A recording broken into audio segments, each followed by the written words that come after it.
নমস্কার, কুণাল ঘোষ। মেসিকে কেন্দ্র করে যুব ভারতীতে যা ঘটেছে আমরা তীব্র নিন্দা করেছি। স্বয়ং মুখ্যমন্ত্রী দুঃখ প্রকাশ করেছেন। তদন্ত, একদিকে অবসরপ্রাপ্ত বিচারপতি অসীম রায়ের নেতৃত্বে, অন্যদিকে পুলিশ তদন্ত চলছে।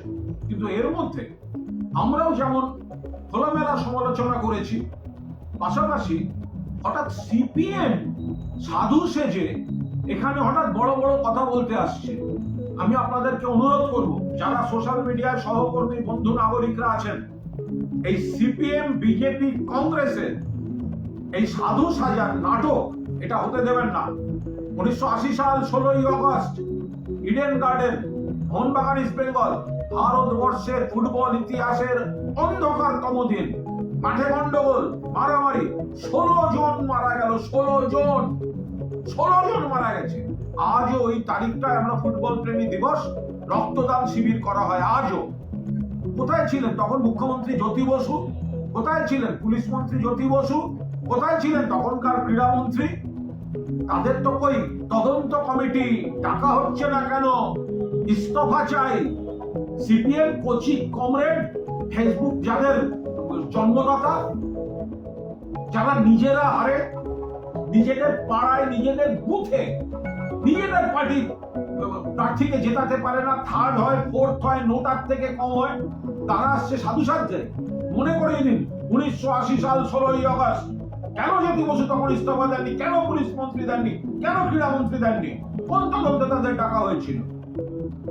মনে করিয়ে দিন 1996 ইডেন ক্রিকেট বিশ্বকাপ সেমিফাইনাল, ভারত শ্রীলঙ্কা, গ্যালারি উন্মত্ত, চূড়ান্ত বিশৃঙ্খলা, সব বন্ধ হয়ে গেল।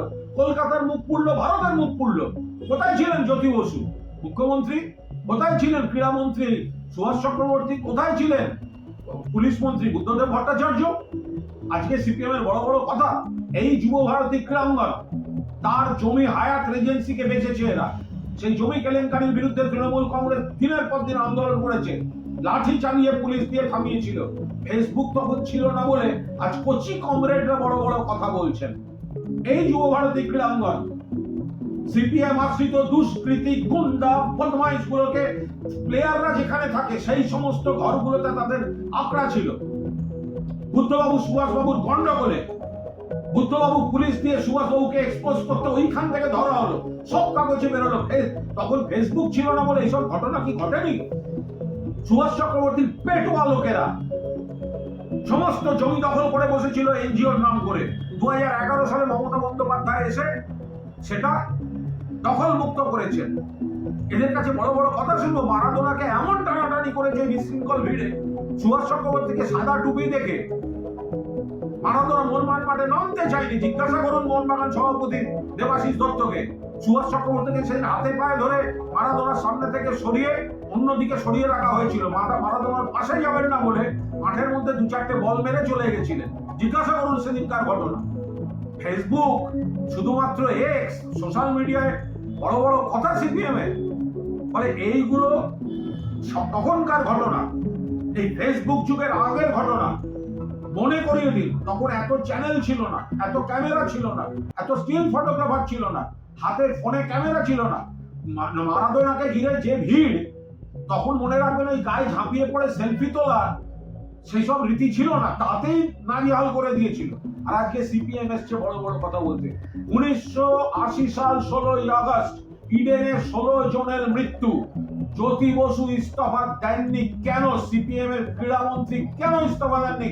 কেন পুলিশ মন্ত্রী ইস্তফা দেননি? আগে আবার যারা ফেসবুকে জন্মেছে, টুক করে সবজ্ঞান ফেসবুকে, মিথ্যা চড়াবে ফেসবুকে, ভুলিয়ে দেবে ফেসবুকে। ফেসবুক বলে যে বিষয়টা যখন ছিল না, তখন যেন কিছু ঘটেনি, সেগুলোকে মনে করিয়ে দিন।